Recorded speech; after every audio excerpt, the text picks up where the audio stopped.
Yeah. Yeah.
Yeah.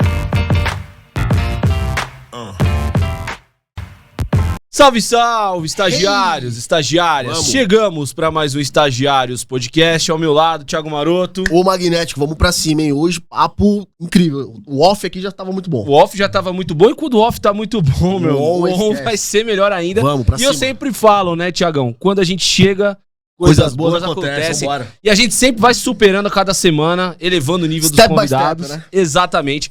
E hoje a gente tá com um convidado pra lá de especial, um cara que eu conheço há muito tempo, tá? Eu vou falar o primeiro nome porque o segundo nome eu não sei a pronúncia correta, eu vou deixar ele falar. Mas simplesmente aqui com um dos maiores, talvez, gestores, ou maior gestor Manager. do esporte universitário desse país, o cara que elevou o nível no que a gente sabe, no que a gente entende sobre esporte universitário. Estivemos Simplesmente juntos. Ricardo Boquicchio. Que isso. Aí, ó, Ricardo Boquicchio da NDU. Fala dele, vamos. Valeu, Ricardo, obrigado por ter aceitado o nosso convite, cara. Demais. Obrigado eu e esse acolhimento de vocês. Energia muito boa aqui, né? Valeu. Valeu, obrigado. É isso. Vamos falar sobre muita coisa bacana. NDU é um campeonato, Estivemos o lá, maior, estivemos lá, o maior campeonato universitário da América Latina. Simplesmente a final do futebol de campo foi no Pacaembu. Quem sabe até o final dessa entrevista a gente renova com o homem, né? Pra 2026, Aí não vambora. sei. Já tá renovado. Aê! Já tá renovado. É isso. E ó, já deixa o like aí se você, né, é membro do nosso canal, se inscreve se você não é inscrito ainda. Ricardo, a gente sempre começa o bate-papo com uma história engraçada da época de estagiário. Canal estagiário, nem todo mundo foi estagiário, mas todo mundo já tem alguma história quando começou a trabalhar, quando começou a fazer algo pela primeira vez. Queria que você contasse alguma coisa que aconteceu com você aí. Então, eu tava falando pra você, Léo, Só que puxa não- o mic. Desculpa, Nada. eu acho que eu não lembro de uma história de estagiário, porque eu não lembro de ter sido estagiário, mas uma história de jovem. Eu sou mais tiozão que vocês. E naquela época não rolava muito essa questão de digital, né? Eu tinha que olhar algumas oportunidades no jornal, revista e tal. E eu tinha alguns equipamentos que na época eu tinha uma forma de facilidade de ter eles, né? Comprava, revendia e tal. E eu, num anúncio de jornal, eu via que sempre tinha uma mesma empresa comprando aquele tipo de material, né? De equipamento. E pagando sempre a mais daquilo que eu comprava. Então eu sempre olhei uma oportunidade muito boa. Mas que compra tão mais caro e eu consigo ter acesso a mais barato. E eu comecei a vender isso para a pessoa, né, que trabalhava numa escola. E aí eu levava o material e quando eu vendia o material para essa pessoa, pra esse gestor, esse diretor da escola, ele ficava muito feliz porque ele estava achando que estava fazendo um ótimo negócio.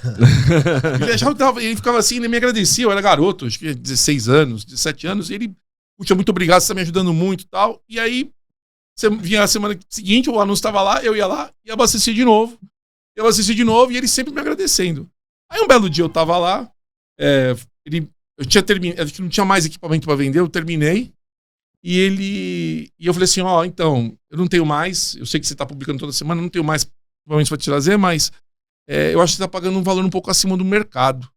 Por quê? Você deveria pegar esse tipo de equipamento, dividir por isso, multiplicar por isso para achar o valor certo. Aí o cara me deu uma olhada. Tipo, ué, Você tá me tirando de Loki? Faz 2 meses que eu tô pagando esse preço pra você, agora você vem falar pra mim que eu devia pagar muito mais barato? Eu falei, eu tô vindo aqui vendendo aquilo que você tá se oferecendo a pagar. Você que colocou o preço no jornal, eu tô vindo só trazer. Aí ele, não, tá bom. E ele ficou um pouco incomodado comigo. Passou uma semana, eu abri o jornal e o anúncio tava lá, com o valor exatamente que eu falei pra ele que ele tinha que colocar. Só que eu já não tinha mais equipamento. E ele seguiu exatamente a forma como eu orientei ele. Eu era moleque. Sim. E aí no dia seguinte ele me ligou. Falou, garoto, vem cá, eu quero conversar com você. Eu falei, não, tudo bem. Tipo, até fui meio desconfiado, né? O que esse cara quer, né? Eu não tenho mais nada pra vender, ele quer conversar comigo. Eu até fui meio desconfiado lá. Ele falou assim, então senta aí. Então, cara, eu olhei pra você, meu. Você tem um potencial grande pra ser professor, meu. Caramba. Eu falei, professor? Ele falou assim, cara, do jeito que você explicou, do jeito que você colocou, meu, você foi muito didático, você foi muito... Foi assim, meu, começa a dar aula disso aqui na escola pra mim, que vamos ver se você funciona. E de lá pra cá, desde os 16 anos de idade, eu tenho 48, 32 anos em escola. Caraca, então 32 anos em escola. Foi aí que tudo começou. Num primeiro momento ele reagiu mal, porque achou que estava sendo enganado, mas não tinha, eu não estava enganando, eu estava só indo vender o que eu tinha pelo preço que ele queria, inclusive. Oferta e demanda. Exato. E aí ficou marcada essa história na minha cabeça, né? Eu achei que a minha vida se transformou, entrei no mundo educacional por causa disso. Caramba, uma curiosidade, né? Num momento ali que você nem esperava e foi por conta disso que despertou na tua cabeça essa vontade de lecionar. Eu acho que foi muito dele, né? Eu acho que ele viu ali que eu tinha essa... Eu acho que ele viu que tinha essa capacidade de poder transformar a informação em algo que fosse mais palatável para as pessoas. Sim. E foi até hoje. E aí, assim, hoje na sala de aula já não é mais a minha, vamos dizer assim, o meu dia a dia, mas eu trabalho em escola até hoje, né? Transformando dessa forma didática a vida das pessoas de outras formas. E cara, aí pegando esse gancho, como que o esporte entrou na sua vida? Você contou um pouco dessa parte de professor, mas como que o esporte entrou na sua vida? O esporte é na minha vida desde cedo, desde criancinha. Eu fui criado no Esporte Clube Banespa, assim como muitos dos meus amigos e muitas das pessoas que estão no esporte comigo até hoje. Escolinha de esportes, de pequeno, fui jogador de escolinha de futsal também, que sempre foi minha paixão, o futsal, né? Até hoje o futsal tá dentro de mim, é uma coisa que é uma gasolina para mim, o futebol também. E aí foi aquela geração de ouro, aquele momento de ouro do voleibol no Banespa e tal, e eu acabei saindo por influência do meu pai, eu fui saindo do futsal e entrei no voleibol, comecei a jogar competitivo no voleibol, e o voleibol me trouxe uma vivência muito grande dessa questão da organização. O voleibol é uma modalidade que traz essa visão dos treinadores, dos dirigentes, de ter algo que é mais elaborado, não é uma modalidade feita de uma maneira largada, solta. Sim. O voleibol tem toda uma organização. E aí foi uma escola para mim, e ali no finalzinho do juvenil eu já senti que eu não queria mais aquela vida de atleta, mas aprendi muito no voleibol como atleta, e aí eu fiz essa transição, né? Eu quis começar a trabalhar, aí apareceu essa história toda da venda dos equipamentos e tal, e enfim. E parei ali e comecei a trabalhar. E virei gestor até hoje, né? São muitos anos aí fazendo coordenação, gestão. Mas a história do esporte é essa. Desde criancinha, desde cedo, tá no DNA. Desde pequeno. Mas conta do vôlei pra gente, assim. Você foi muito agora simplista na conversa. A gente imagina que tem coisa aí. O esporte, inevitavelmente, ele tá ligado à educação, né? Ele, pelo menos, deveria estar, né? Correndo na mesma veia. Pra você, como é que foi a questão de você ingressou no esporte e aí você fez essa transição pra falar, pô, agora eu posso, de repente, o esporte pode abranger mais pessoas e trazer mais pessoas pro lado. Como que funciona isso na sua cabeça? Essa pergunta é boa porque tem uma passagem aí na minha vida de atleta de base que já mostrava pra mim que eu era muito do coletivo, né? Eu sempre pensava muito nos demais, em quem estava comigo, do que propriamente em seguir o que eu queria. E eu acho que é por isso que eu também fui pra gestão. Eu era o cara que de alguma forma, quando eu chegava naquele grupo de atletas e eu percebia que tinha alguém com dificuldade, alguém que tinha algum problema econômico, alguém que não conseguia comer de maneira adequada, eu sempre usava dos meus recursos para partilhar com as demais pessoas para que todos tivessem a mesma oportunidade. Eu não conseguia estar num ambiente esportivo, por mais que eram atletas que pudessem estar disputando posição comigo, que não eram tão próximos, ver pessoas que de alguma forma passavam por uma necessidade e eu tendo uma oportunidade melhor. Então, eu acho que ali o esporte me trouxe essa... eu acho que tá, agora que você falando, refletindo, acho que tá tudo muito ligado nessa questão da educação, essa questão do coletivo, do esporte. E aí, quando eu tava no esporte, eu percebi que eu podia ajudar de uma outra forma, estando do outro lado. Eu não me via mais tão útil como jogador. Do outro lado da mesa, né? Eu acho que do outro lado eu conseguia ter uma satisfação e um poder de transformação maior do que aquele dentro de quadra. Eu acho que, até hoje, eu me sinto muito mais feliz fazendo o que eu faço hoje, desse lado, do que se eu tivesse seguido profissionalmente a minha carreira de atleta.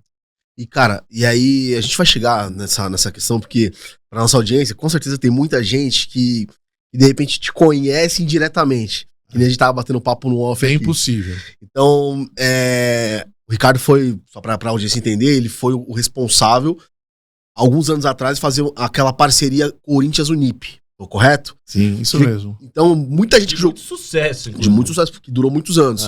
Então, muita gente da nossa faixa etária e da sua também acompanhou esse Corinthians, Unip, né? E quem jogou futsal, mais ainda, né? Eu fui federado a vida inteira, então tá no DNA. Conta pra mim como é que foi como teve essa ideia de juntar a Unip, Corinthians, como que era feito as peneiras, como que montaram esse projeto? Então, aí vamos sair do voleibol e da gestão e vai pro futsal, né? Ficou aquele desejo reprimido de criança, né? Aquela situação da criança que sempre gostou do futsal, que assistiu jogos de futsal no Banespa. Jogava né? futsal também do quê? No gol, né? Goleiro. Como é que fala? A genética não ajudou muito. A genética não ajudou muito, então não tinha que ir pro gol, né? Show. Não tinha o que fazer. E aí, eu acho que aquele desejo reprimido de assistir muito. O Banespa sempre foi um celeiro de equipes maravilhosas, né? Estar no Banespa, no ginásio, um do Banespa assistindo jogos do principal era uma coisa maravilhosa, né? Todo mundo que jogou lá sabe disso. E aquilo ficou dentro de mim, aí eu passei pelo voleibol, joguei escolar muitos anos também, como atleta bolsista, bom, enfim. Aí quando eu saio, parece que aquilo que estava reprimindo dentro de mim, ele tinha que sair, né? O futsal, aquela paixão, e aí quando você começa a trabalhar com gestão de esporte também, além da escola, eu começo a desenvolver um trabalho na Universidade Paulista, né? E aí era a paixão, né? Tinham várias modalidades, sempre tratei elas super bem, de maneira com igualdade, claro, mas o coração sempre batia mais forte no futsal. E aí chegou um determinado momento que a Unip começou a ganhar muito no universitário, ganha universitário, ganha. Eu pensei assim, não dá pra ficar só aqui no educacional, nós temos que quebrar essa barreira e ir pro alto rendimento. E aí a Unip não começa com o Corinthians, a Unip começa com o Paulistano. Em 2007. Tá. Numa parceria, numa tríade. Paulistano, São Bernardo, Unip. E aí a gente começa um projeto muito legal com muitos jogadores talentosos naquela época. O Serginho, goleiro, seleção brasileira, campeão mundial e tal. Né? O Serginho era o goleiro daquele time, já com muita experiência. Outros atletas muito jovens, muito talentosos. Né? Um dos que fazia parte daquele grupo é o Daniel, japonês, que jogou no Corinthians até recentemente, jogou muito tempo na Espanha, tal, cracaço, jogava no Banespa também, eu já conheci ele lá. Ele foi pro Boomerang Interview, não? Sim, foi, né? Ficou Boomerang, né? Lá. Então era um time muito talentoso, e aí a gente fez um ótimo trabalho em 2007 com a parceria Paulistano São Bernardo Unip, e aí o Paulistano de alguma forma não entendia que aquela modalidade era algo nativo pra eles. E o dele era mais basquete, o DNA do Paulistano. Continua sendo. Sempre foi. E aí eu converso lá com algumas pessoas do Corinthians na época, a diretoria que estava lá, e teve aquele flerte, né? Um flerte de pô, vocês fazem bem aí, o Universitário, fizeram bem aí com o Paulistano e tal, vocês não querem juntar aqui, porque a nossa situação aqui também não é das melhores economicamente, então cada um dava um pouco, né? Então o São Bernardo dava um pouco de dinheiro, a Unip dava um pouco de dinheiro e fazia a gestão, e o Corinthians dava a outra parte. E aí, em 2008, ficou essa parceria São Bernardo, Corinthians, Unip, para, em 2009, começar a parceria que acredito ter sido a parceria que fez com que o Corinthians chegasse até hoje onde está, que juntou Corinthians, São Caetano, que é uma cidade maravilhosa, né? Com um secretário de esportes que está lá até hoje, o Mauro Chequim, que eu tenho um carinho, uma admiração enorme por ele. E a gente juntou os três, e aí o Corinthians veio, com a vinda do PC naquela época, transformou o futsal, que é grandioso até hoje. Ali 2009 foi a mudança da chave. E esse ano a gente viu o Corinthians fechando, né? Falando sobre o futsal, né? O Corinthians está fechando o projeto que tem gente que fala, esse é um ponto, né, Ricardo? Tem gente que fala, eu entendo os clubes que têm o futebol como principal, corda a questão envolvendo a tradição do clube, mas, cara, os esportes olímpicos são muito importantes, né? E o Corinthians vai fechando, pra mim, uma das maiores marcas aí do futsal, junto com o Magnus, né? Se a gente falar em torcida, em títulos e tudo mais. É triste, né? A gente vê o Corinthians fechando o futsal. Então, Léo, eles já voltaram atrás. Ah, voltaram atrás? Já voltaram atrás. Eu entendo que a atual diretoria do clube ela tá sendo muito pressionada por inúmeras situações que já são de conhecimento de vocês. Sim, claro. E eu acho que eles estão, de alguma forma, revendo orçamento, revendo planejamento econômico, e acho que naquele momento, ali, eu não vou julgar, até porque eu sou dirigente, eu também sei que muitas vezes eu tomo uma decisão e as pessoas questionam elas. Eu acho que foi tomada uma decisão ali com um olhar, e aí, automaticamente, com o passar dos dias, foi se ressignificando que o futsal não pode acabar, e não pode mesmo, tanto é que está na final da Liga Nacional, né? Um ótimo trabalho com as pessoas que estão lá, que eu sei que estão trabalhando, são pessoas muito boas. Sim. Alguns jogadores estão muitos anos já também lá, o próprio caso do Davis. Davis está muitos anos lá. Aposentou, né? Vai aposentar esse ano. E acredito que eles entenderam que não podia acabar o futsal e vão manter o futsal. Porque, na verdade, o grande questionamento era dos esportes terrestres, que aí tem aquela separação do futebol profissional com os outros esportes, que são diretorias apartadas, enfim. Mas, o Corinthians agora, há uma semana, tudo bem que perdeu a Copa... O Campeonato Paulista, agora tá na final é hoje? Final de semana, se não me engano, no final da Liga, amanhã. Mas assim, o Corinthians, até, e aí voltando, cara, eu acho que ali realmente foi onde o Corinthians na base, né, nas categorias menores, sempre foi gigantesco, Corinthians, Portuguesa, Tietê, mas ali, quando entra essa parceria com a Unip, eu acho que e aí vem o Cime, e aí começa a vir... O Corinthians passou muito tempo batendo na trave, Paulinho Japonês, Danilo Barão. Cara, muito cara bom. E eu acho que realmente é o que você falou, ali foi a virada de chave que trouxe o Corinthians até hoje, que, uma potência do futsal. Foi uma mudança, inclusive um amigo meu muito forte, um grande amigo que tem uma grande consideração, que é o Felipe Isabella, que na época era o diretor de esportes terrestres. Ele foi um cara que de alguma forma ajudou muito isso. O próprio gerente de esportes do clube hoje também, o Roba, que é uma pessoa que trabalha diretamente comigo em outras atividades, na Unip, inclusive, é uma pessoa que faz um trabalho maravilhoso lá também. Foram pessoas fundamentais para a gente poder chegar para a gente poder levar esse patamar do futsal do Corinthians. Sem dúvida. Aí a Unip ficou por um período lá, né? Eu já não estava mais, mas eu olho com muita satisfação essa semente que foi plantada lá, esse início lá em 2009, por essa paixão. E o Corinthians sempre foi uma tradição nos esportes terrestres. O basquete do Corinthians, né, é muito forte, foi muito forte por muito tempo. Mas, aí, Ricardo, falando agora um pouco sobre o esporte universitário. Eu queria entender como que foi o processo de criação do NDU, né, do Novo Desporto Universitário. É um projeto que eu conheço desde 2014, eu joguei NDU. Essa eu não sabia. Joguei. Eu fingia que jogava futsal, eu sou pivô, mas eu joguei de fato handball. Metodista handball. Metodista handball é igual meninos da vila. Você pode entrar bagre e você vai sair craque. O handball não então assim, você não sabe jogar? Vão te ensinar a jogar.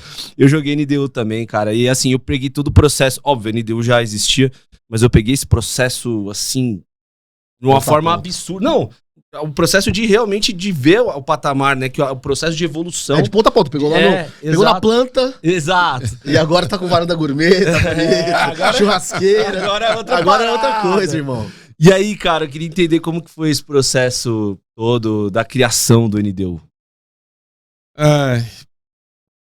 Acho que essa pergunta é muito legal, porque acho que é a primeira vez que eu falo isso em 15 anos. Pode se aprofundar, tá, cara? Não, Pode tá ir bom. Tá bom, eu no detalhe. Não, até porque acho que muita gente vai escutar essa minha abordagem e vai olhar e falar assim, puxa, que legal. E tem, acho que outras pessoas que vão olhar e falar assim, puxa, não sabia que era dessa forma. O esporte universitário desde 98.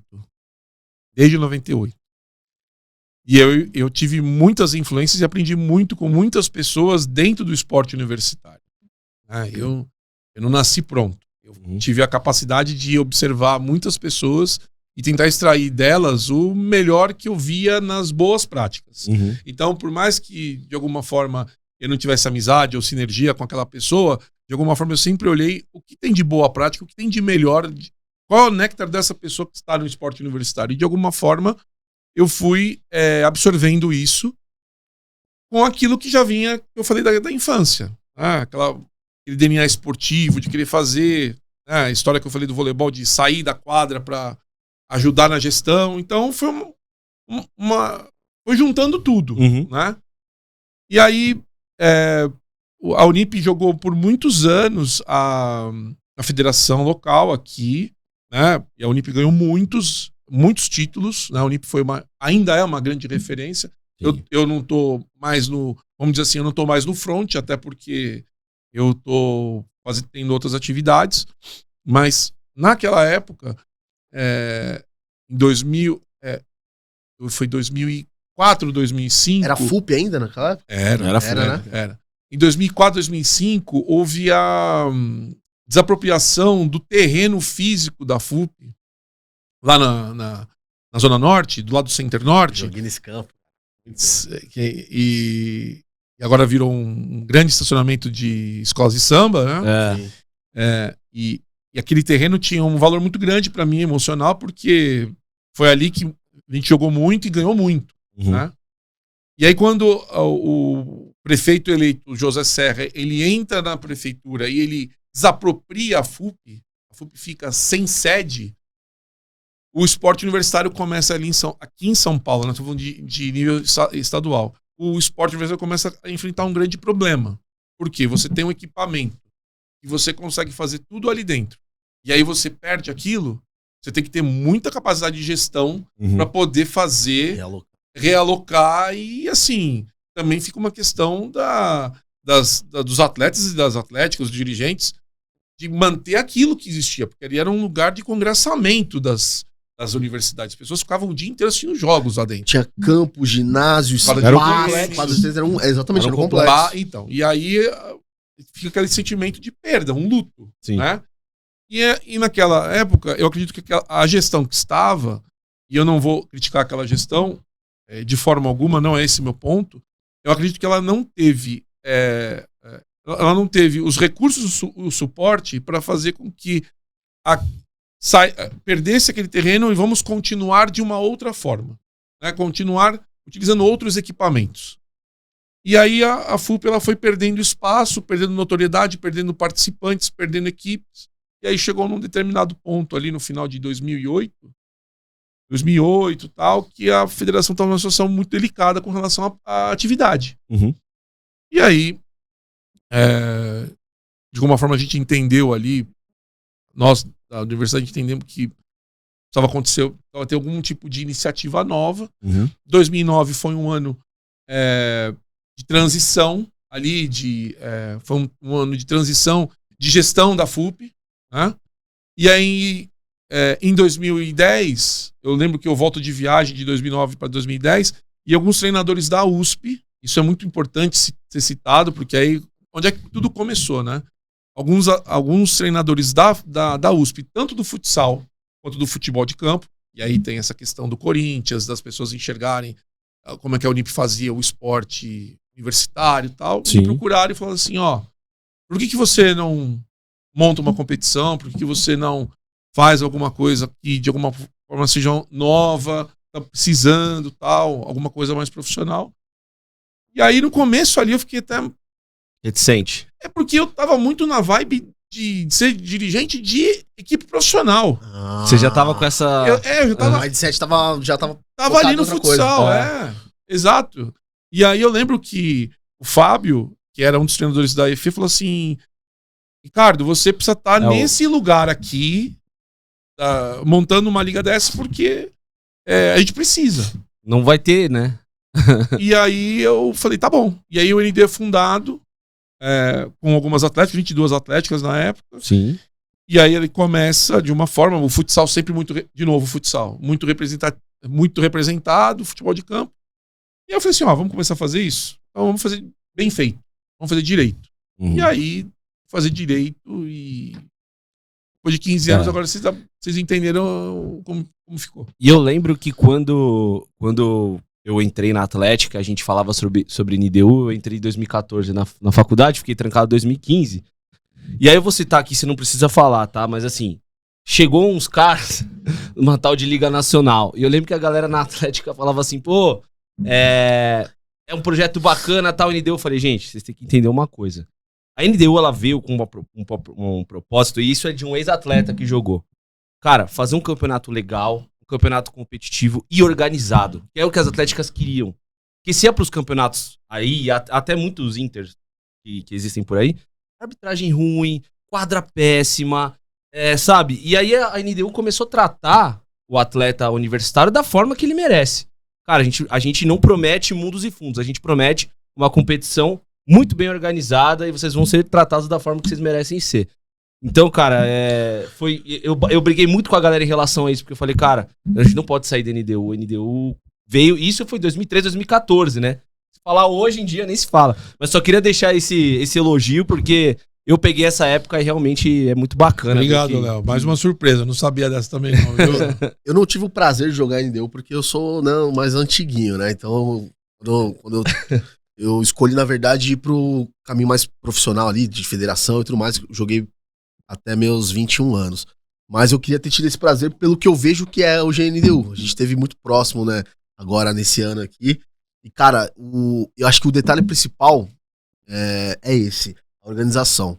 Então, foi meu primeiro contato com a NDU, eu nunca tive essa oportunidade. Mas quando a gente chegou, e aí a gente já tá indo um pouco mais à frente, mas depois a gente volta na questão da gestão. Quando eu chego no Pacaembu, eu vi que tinha uma galera, de manhã, era um sábado de manhã. 7 horas da manhã. Tempo chuvoso. Não sou muito de acordar cedo, né? Mas o propósito era importante. Falei, pô, que legal, vamos lá. Cara, e aí eu me surpreendi, porque na minha cabeça, afastado muito tempo de atletas, falei, cara, vai ser legal, com certeza, mas vai ser aquele negócio meio, vamos.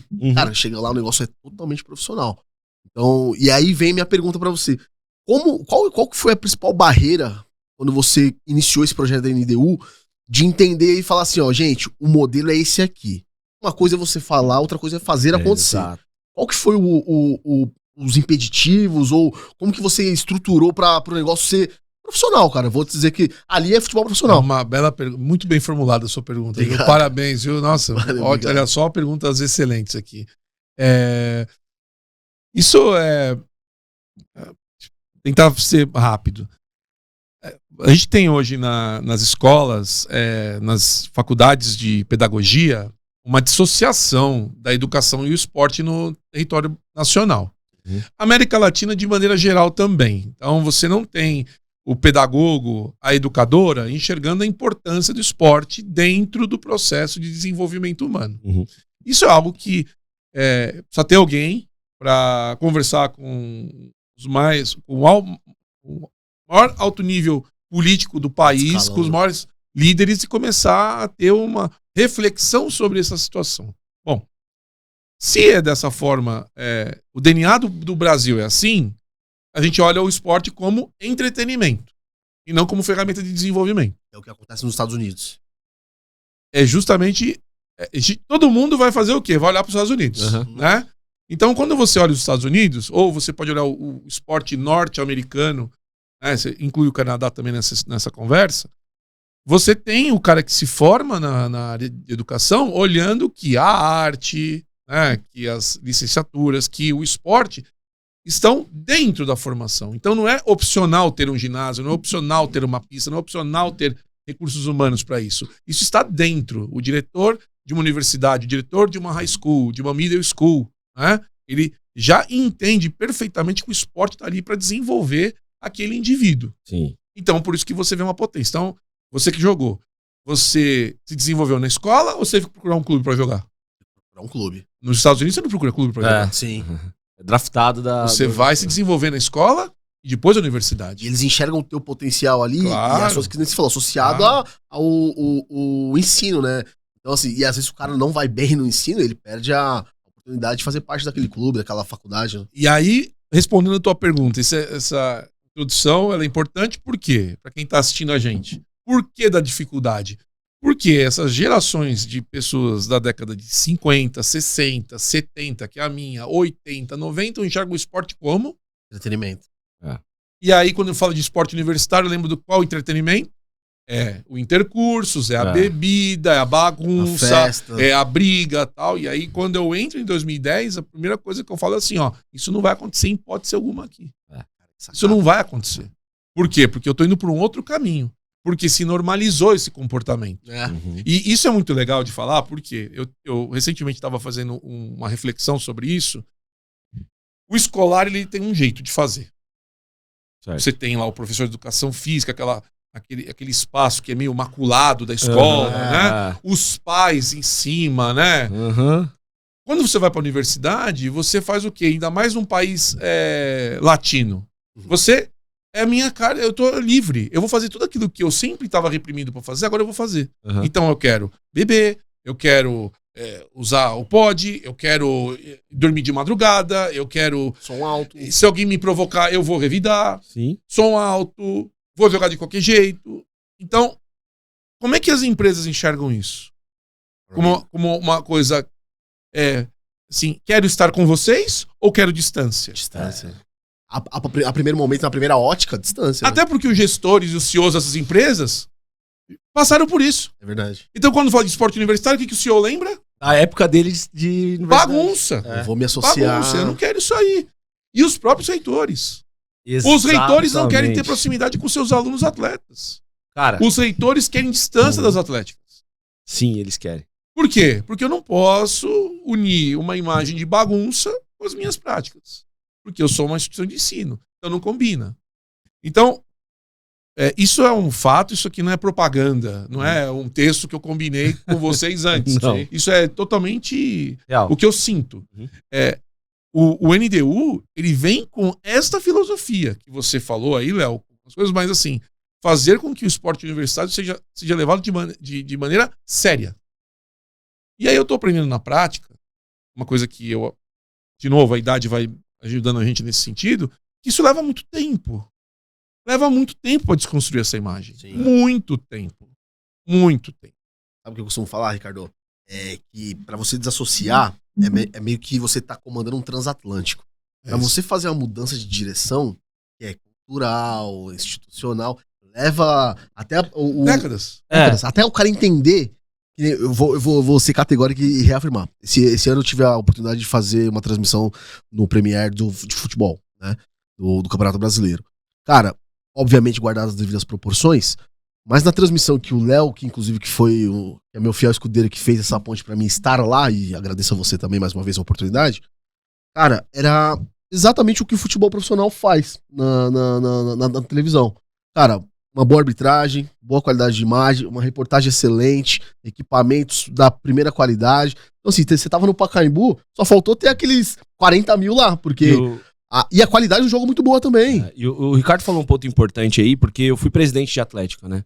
E de uma faculdade evangélica. Então, assim, é isso que o Ricardo falou ao quadrado, Sim. porque é bem fechada.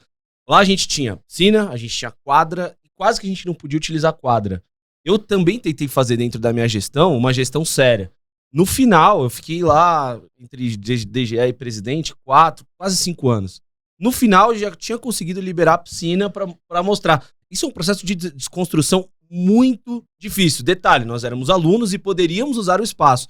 Eu imagino para você, como uma empresa, entre aspas, terceirizada, ir nesses clubes e assim, o que a NDU já chegou com quadras boas, com campos bons. Então, como que foi todo esse processo também de chegar até o Pacaembu?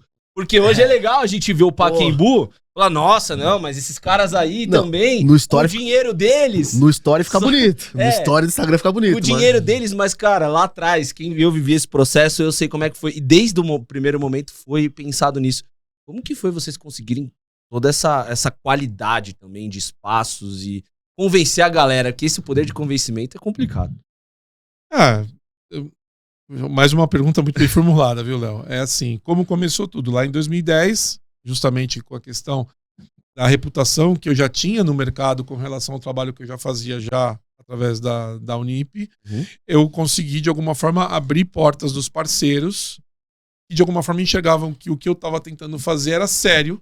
E assim, vamos dar uma chance para esse garoto? Vamos dar uma chance para o Ricardo? Mas a gente sabe que o esporte universitário, né, ó, mas... Tem uma versão. Então, mas... E pensa, né? O que nós vamos pensar? Os caras abriram as portas e, de alguma forma, elas continuaram abertas, trocando gestão de clubes e de prefeituras, mudando secretários, mudando pessoas. E elas não se fecharam, essas portas. Essas portas são abertas até hoje.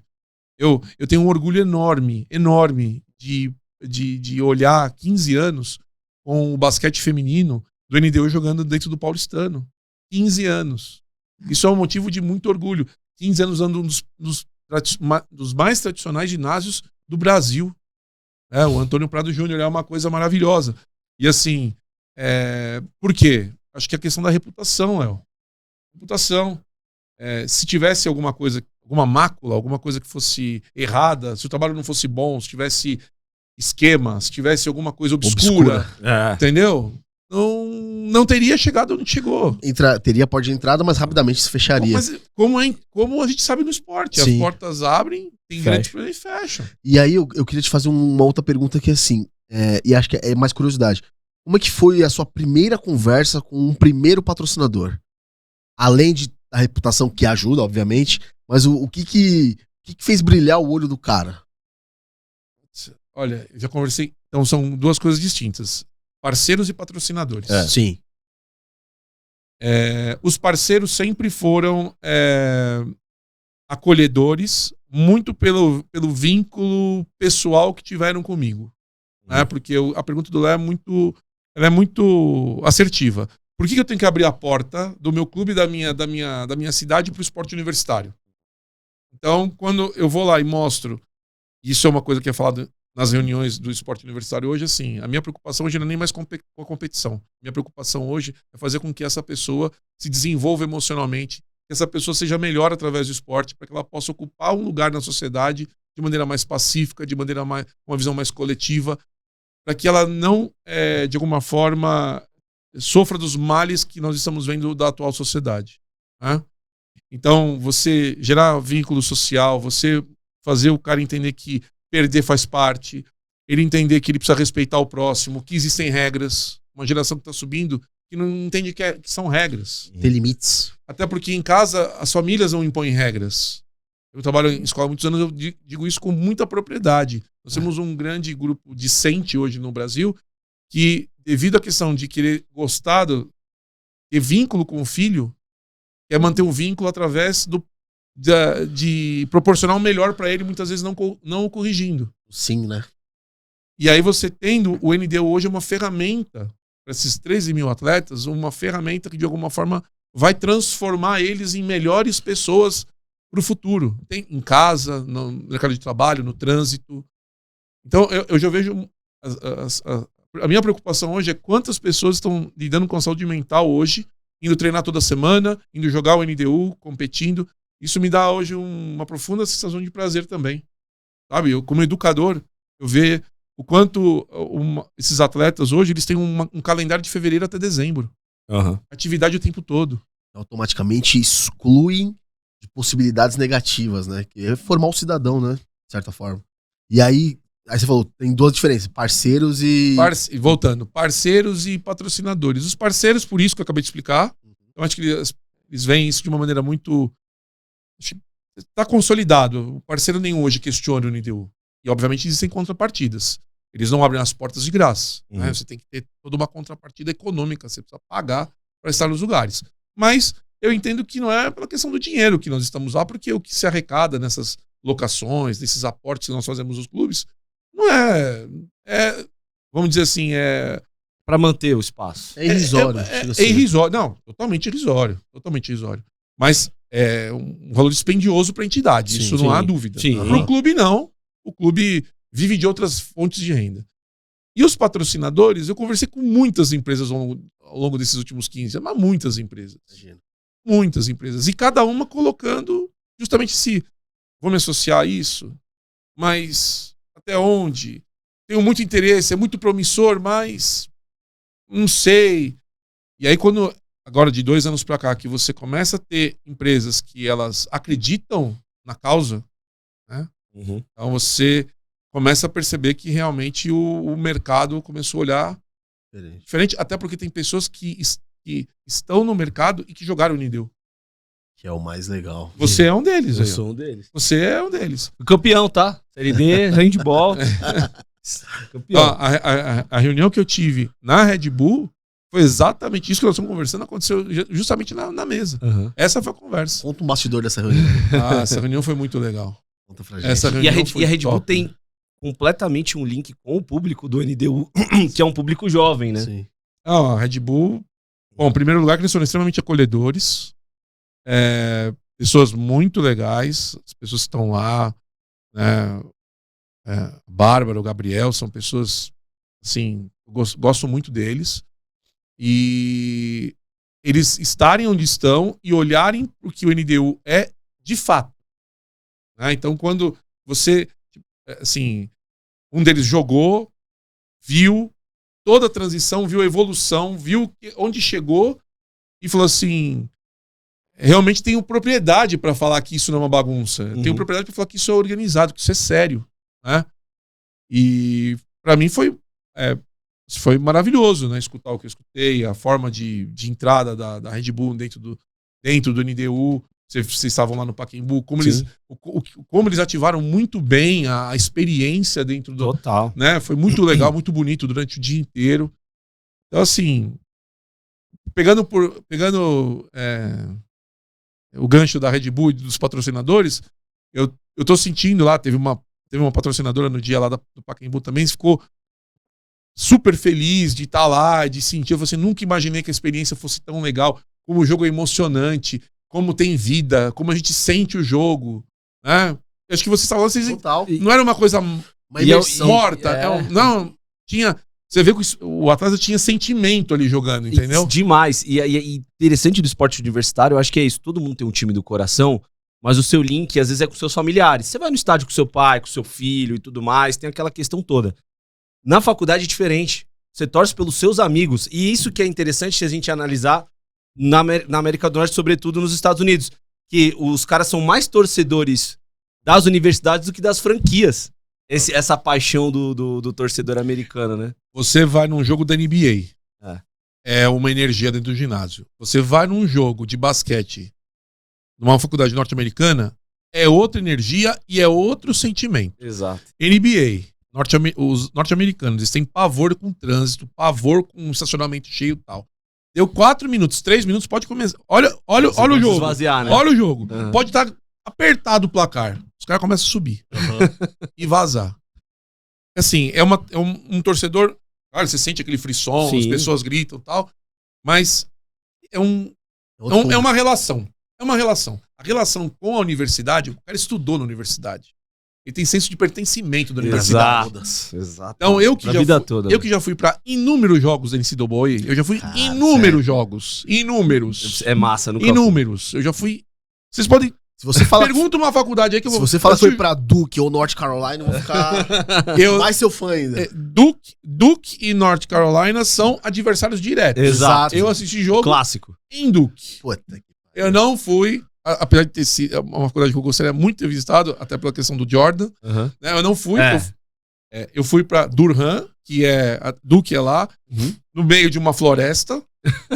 Um ginásio absurdo. maravilhoso, mas a edificação, ela é centenária. É centenária. Patrimônio, né? é maravilhoso e assim, tudo original. Não tem... Legal, É cara. original. A cadeira é original, mas extremamente bem conservado. Lotado. Eu fui num jogo de pré-season, não tinha ingresso. Caraca, meu irmão. Eu comprei o ingresso do cambista. Aí eu falei, tem cambista no universitário? Tem cambista. Tem cambista. Cara, agora. Tem cambista pra vender. Não tinha ingresso. E assim, qual que é a regra lá? Na maioria dos ginásios grandes, em todos os Estados Unidos, a preferência de compra do ingresso é do aluno e do ex-aluno. Você vai comprar ingresso para entrar, depois de passar mais de uma parte do primeiro quarto, eles vão abrir para você comprar o ingresso para você entrar. Você é turista, tá turistando aqui, você espera aí. Mas tem lugar vago. O lugar é do... Se não aparecer do ninguém, aluno. Do aluno do ex-aluno. Eu só falando de ex-alunos. Master já, né? 70 anos, Aham. 80 anos. Caraca, É- que...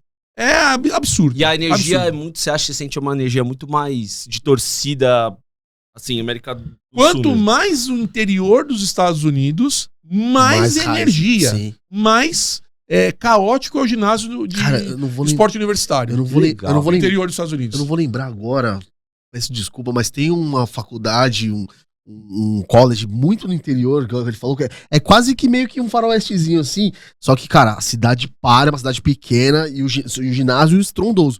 E aí, Ricardo, o que eu queria e aí é inevitável fazer essa comparação, mas eu vou traçar esse paralelo. Talvez, e aí quero saber se é essa a inspiração. Essa questão dos esportes americanos, norte-americanos, foram uma inspiração pra você fazer a NDU nesse sentido de que Faculdade Duke, North Carolina, enfim, é muito próximo do profissional da NBA. É profissional. É totalmente É profissional. profissional. É profissional. A NDU tá se aproximando muito de ser exatamente esse colegiado, de ser um negócio profissional. É daí que vem a inspiração? Não. A minha escola é 100% nacional. 100%. 100%. Mas é como eu falei no começo, você tem que ter capacidade, e aí sem discurso vazio, é ser humilde mesmo, de falar que você nunca sabe tudo, e olhar para as referências que já foram que são gestores aqui no Brasil. E quando eu falo de Brasil, a gente tem muitos players aí que fizeram um ótimo trabalho ao longo da história do esporte universitário, você olhar o que eles desenvolveram, o que eles fizeram de bom, e aí você olhar lá e falar assim, esse modelo dos Estados Unidos não se encaixa com o modelo nacional. Não, se algum dia vocês escutarem alguém falando assim, porque nós vamos fazer aqui no Brasil o esporte universitário vai virar o esporte americano. Isso aí não existe, Balela. é impossível. Não vai acontecer nunca, pelos fatores que eu disse pra vocês. Inicialmente. Né? Sim. Só se houver uma transição e não estaremos mais aqui pra ver. Exato. Tá? Mas assim, o que é legal de ver lá é justamente essa experiência. O que dá pra trazer de lá pra cá? É licenciamento de marca, é fazer com que as marcas estejam mais dentro da universidade, é fazer com que, e esse é um trabalho que eu tenho feito em São Paulo já, é fazer com que o reitor valorize os recursos humanos e valorize seu atleta, porque o reitor tá assistindo o jogo. Sim. Lá, o reitor não vai, o calendário sai, o reitor tá se não tá o reitor, talvez o reitor assistindo os jogos. No campo, na praça de hóquei, no ginásio de basquete, os reitores estão sempre. Uhum. Então, é o aluno olhando, tipo, olha, a ponta da pirâmide tá aqui. Então não tem como não levar a sério isso. Professores estão. Então, quando você olha para o esporte universitário norte-americano, você tem muitas coisas que é a TV. Quem que é hoje o braço forte da NCAA lá dentro? Grupo Turner. Jeito de É o Grupo transmissão. Turner. A NCAA é o que é porque tem o Grupo Turner. 2 bilhões de dólares de arrecadação com TV. 2 bilhões. Fora o resto. Vamos 2 longe. bilhões. É muito dinheiro. A Premier League é desse tamanho também por conta disso. É um dos maiores direitos de transmissões vendidos pro mundo todo, né? E aí, então, você tendo essas empresas por trás, você começa a galopar. Você começa a andar de uma forma muito mais robusta para poder chegar onde você quer. E aí eu tenho que... Você perguntou do Pacaembu, né? Tem 2 pessoas aí que, de alguma forma, são pessoas que eu preciso citar, que é o Wagner e o Edu do grupo da Concessionária Alegra. O Wagner, que é um profissional admirável também no setor de TV, do show business, são pessoas que estão junto nesse projeto do futebol, especialmente no projeto do futebol, que de alguma forma são esses braços que a gente sempre precisou, né? E eles, de alguma forma, observaram. Foi muito legal porque eles observaram e falaram assim, eles olharam para a fotografia no país e falaram assim, quem faz aquilo que a gente gostaria? Esse. Vem aqui, vamos conversar. Desse Que jeito. legal, cara. Foi assim. Foi desse jeito. Eles olharam tudo e falaram assim, quem é que... É isso aqui, ó. Eu quero conversar com esse cara aqui. Por quê? Porque a gente quer levar pra isso. E aí quando bate lá na porta das TVs, da RTV e da Bandeirantes, o retorno que a gente tem da TV, né? O que eu tive de retorno da TV, do que deu de audiência no jogo do Universitário, eu não sei, acho que você teve acesso, né? Sim. É uma coisa muito legal. Muito legal, porque transmitiu em 2 canais simultâneos e os 2 posicionando quanto deu de pico de audiência, deu quase ponto. Deu quase um ponto. Só pra falar, um ponto de audiência é muita coisa. Eu vou até pegar aqui pra gente ver, mas é muitos aparelhos Enquanto você pega, e eu ia chegar exatamente nessa pergunta. Como que foi essa conversa pra levar na TV? Imagino que tá uma força gigantesca pra você colocar. Aí é um trabalho de formiguinha e o seu trabalho. O meu trabalho entra nessa questão do desporto, do NDU. A porta da televisão foi o Wagner, que é especialista, é top,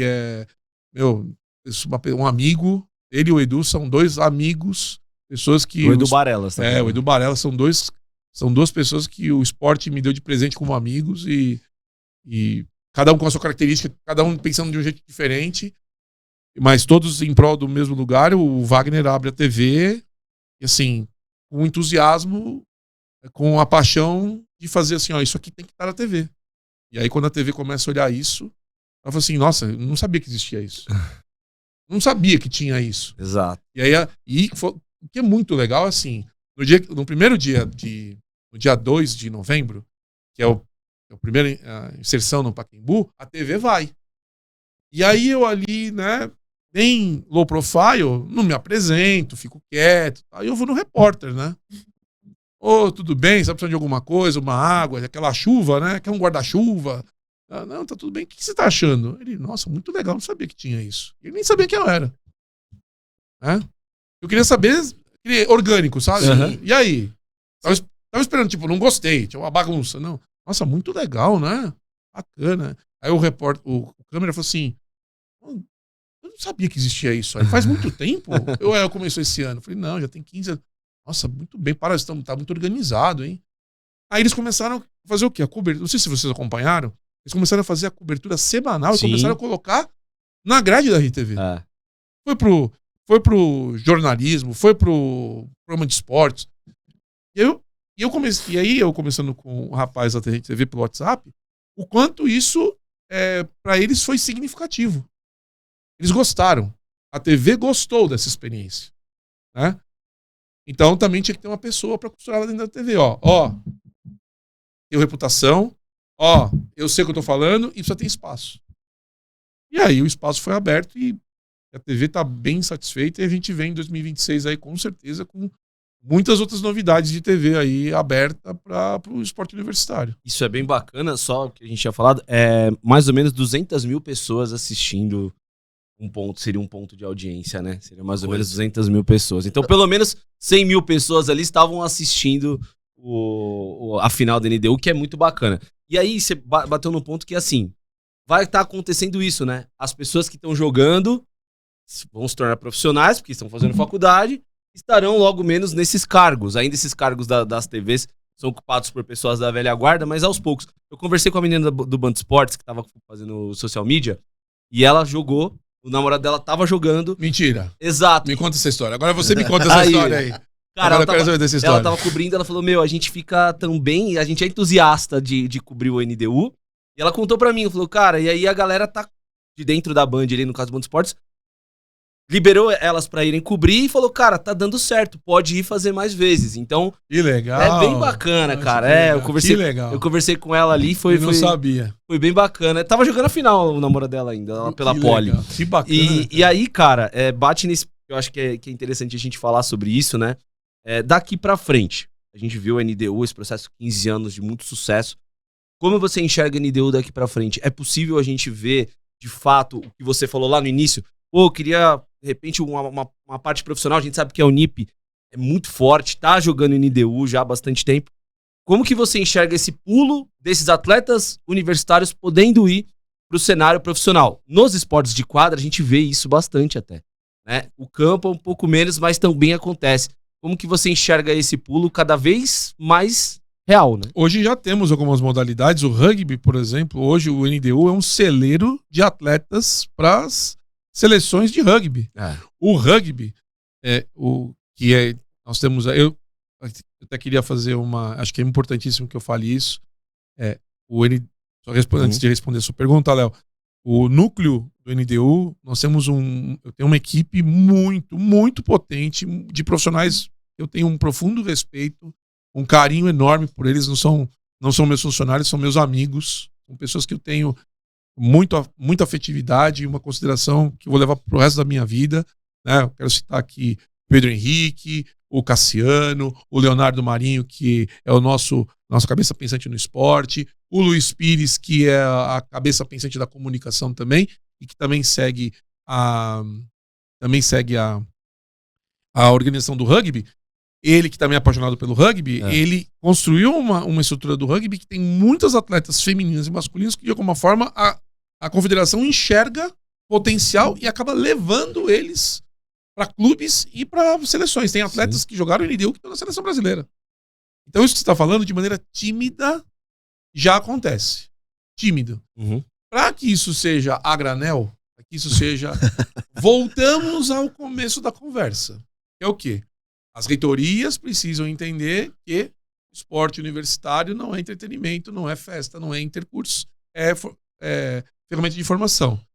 Investir em equipamento, investir em recurso humano, investir em calendário esportivo, e aí daqui a algumas décadas você vai começar a ver o quê?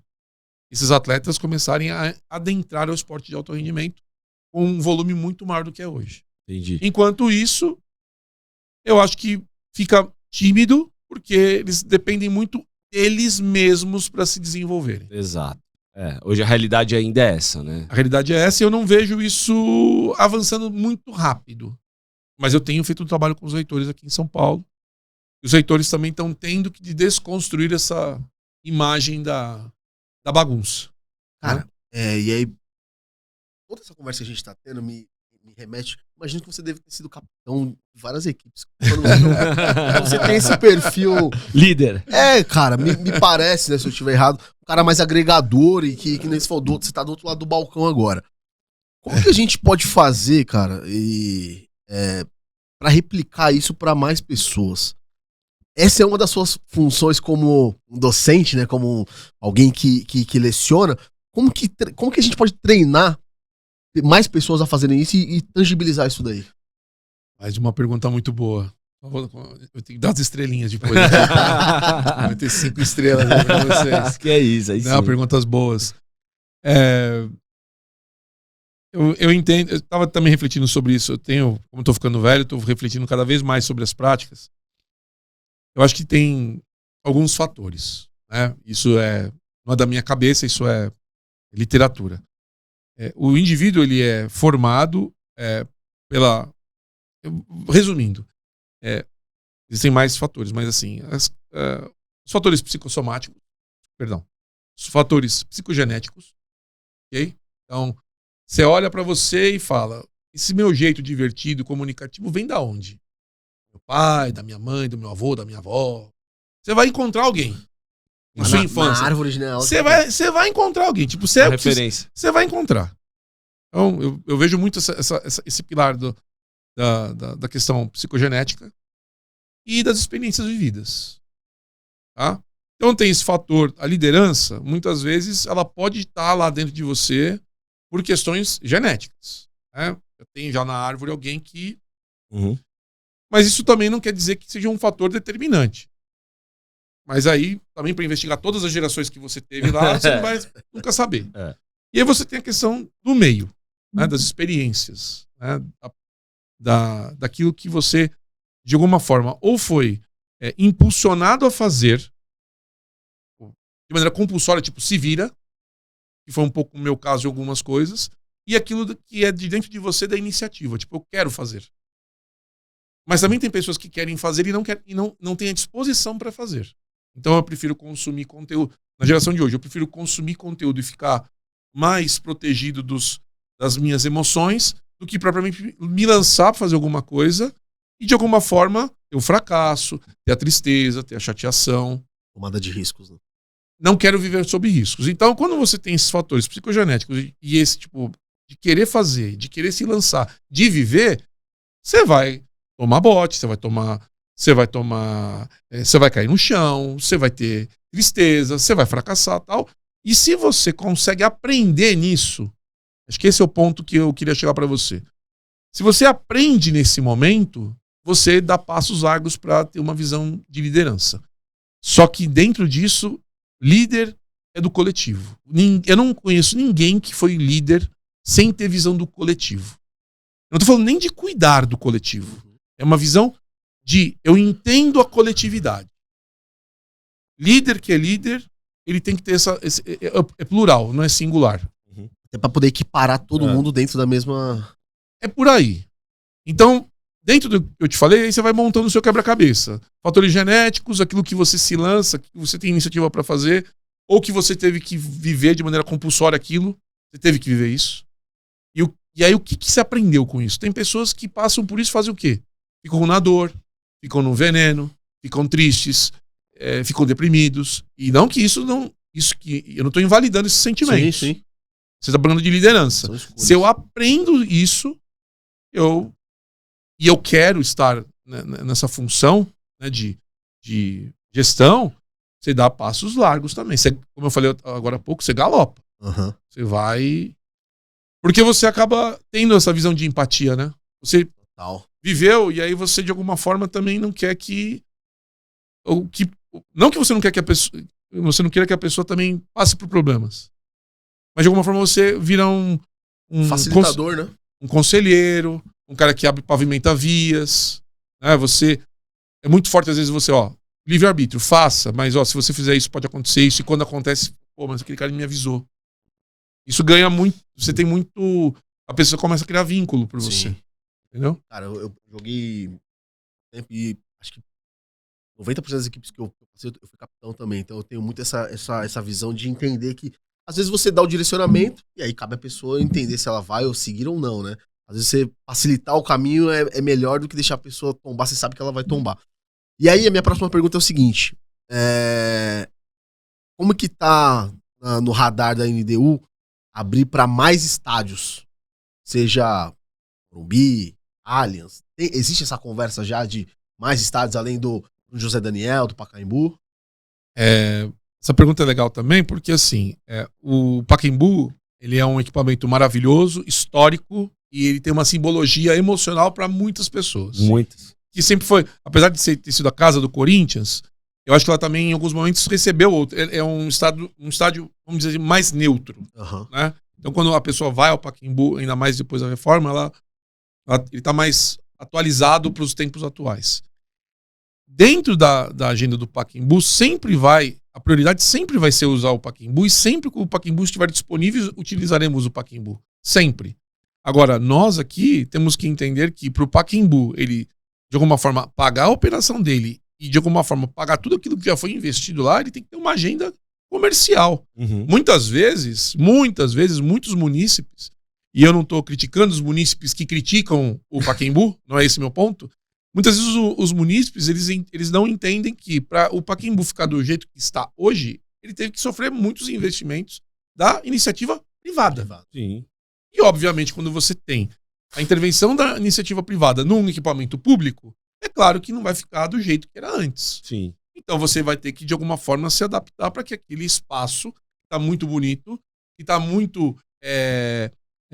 acho que moderno.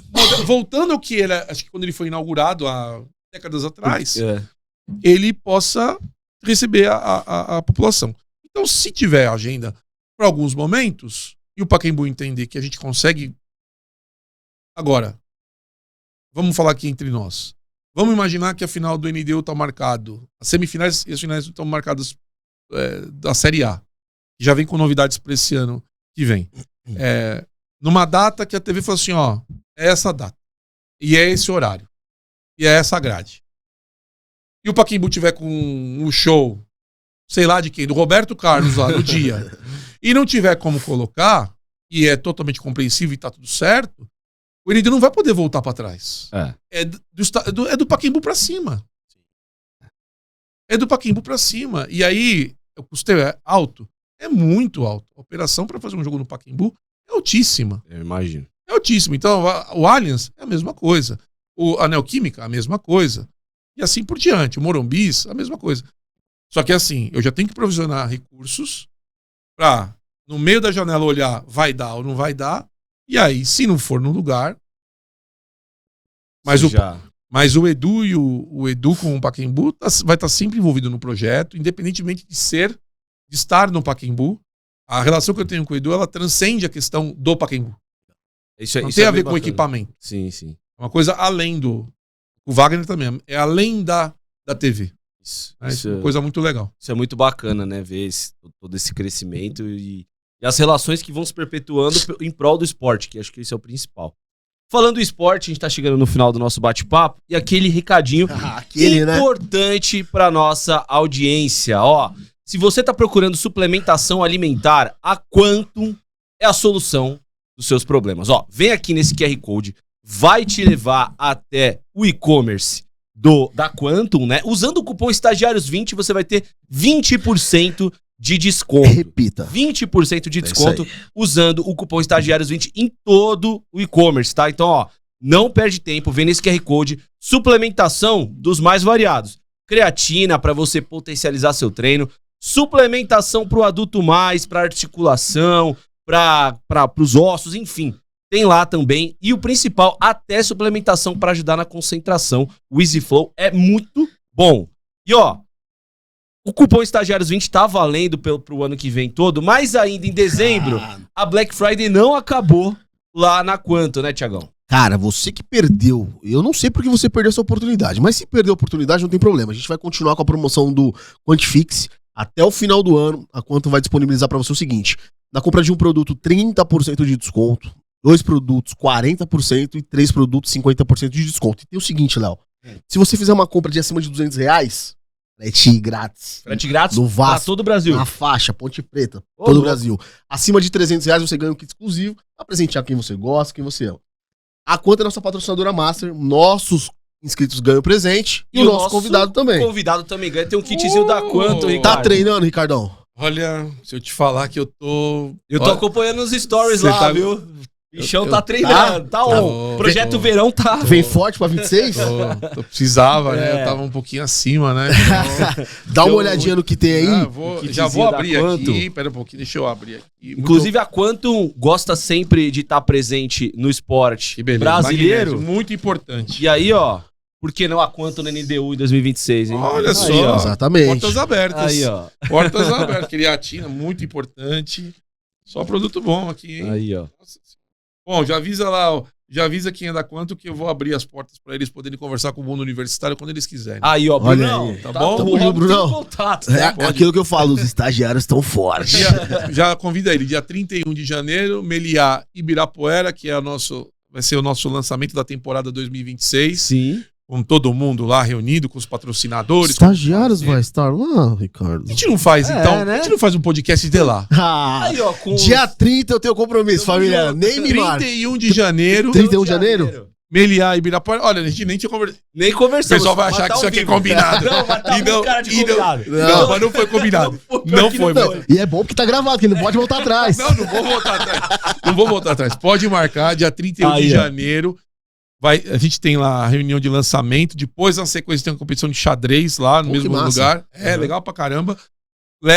Vê a estrutura que vocês precisam lá. Legal. Vamos montar lá. A gente faz um podcast, inclusive, dando voz para alguns universitários poderem serem perguntados. Aí, legal. Vamos trazer autoridade. Vamos construir isso aí. Pronto, já tá certo. Tá marcado. Fechado. Então, cara. Volta 31 estagiários diretamente de lá. Vocês têm que voltar de viagem antes.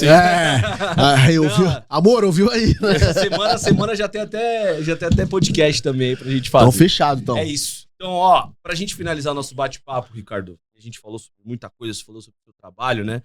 E agora um pouco sobre você, pessoalmente. Ricardo, qual que é o seu maior sonho hoje? Com o seu trabalho, com a sua vida? você conquistou grandes sonhos ao longo disso. Acho que a NDU não sei se você tem filhos, mas a NDU é um filho seu, né? Por que não? A gente trata dessa maneira. E qual que hoje é o seu maior sonho? Pergunta inesperada, hein? Meu maior sonho hoje.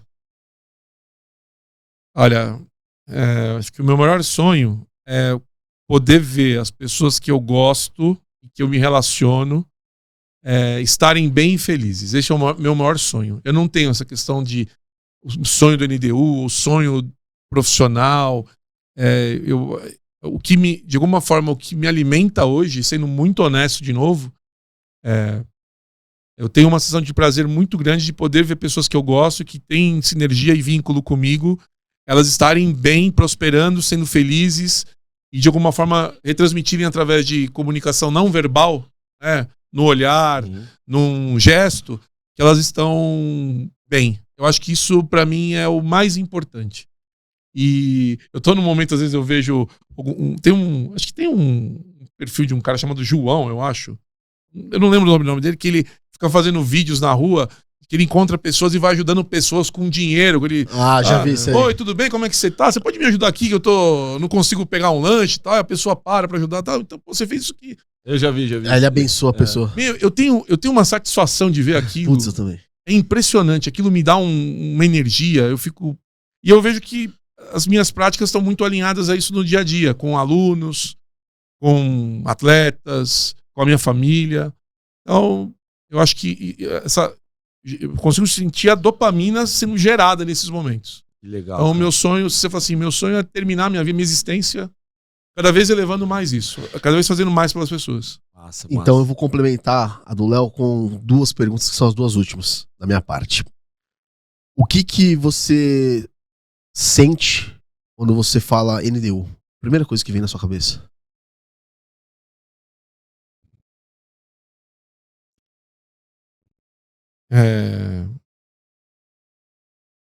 Uma palavra. Legado. E a outra é, o que depois de ter vivido tudo isso ao longo dos seus 48 anos, Tenho 48. o que você falaria para aquele Ricardo lá de 16 anos que tava vendendo aqueles equipamentos lá? O que você falaria para ele construir essa jornada?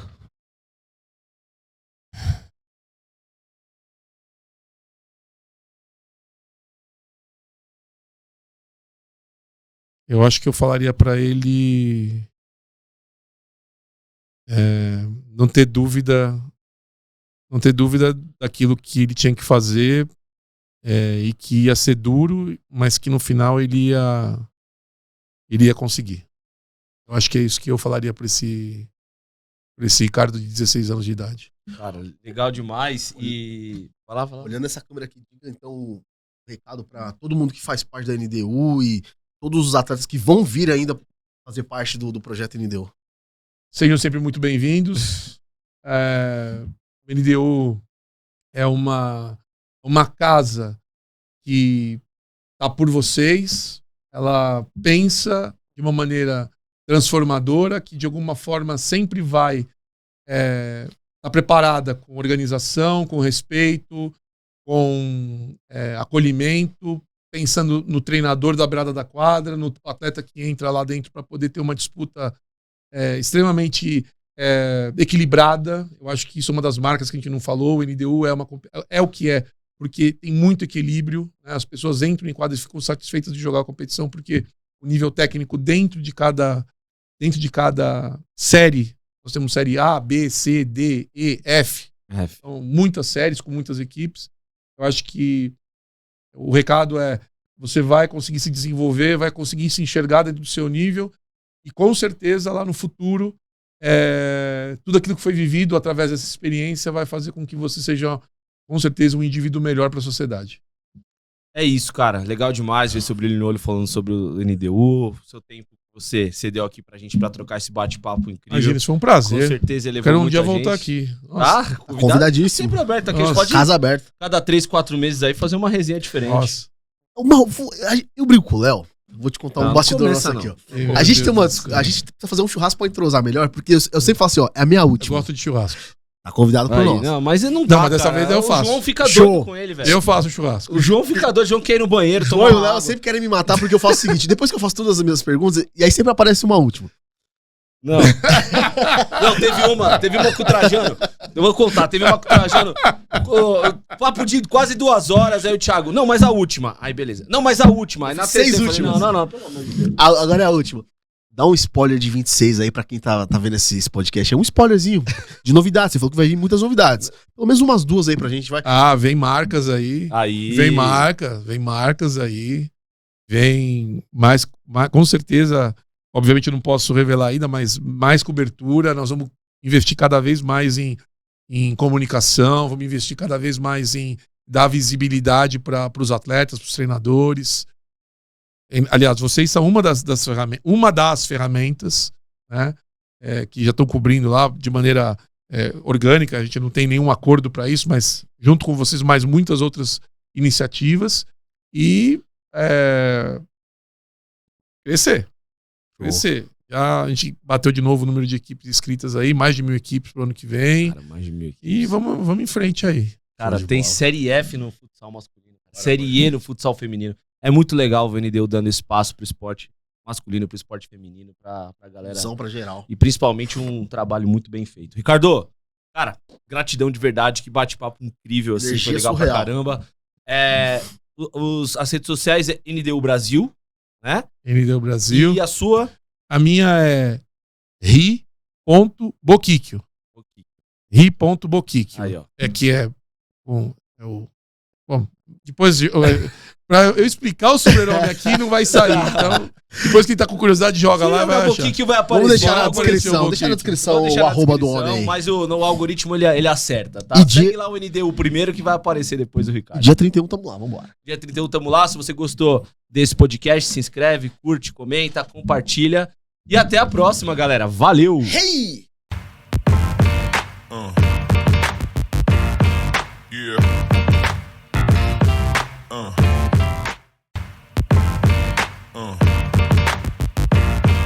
Yeah.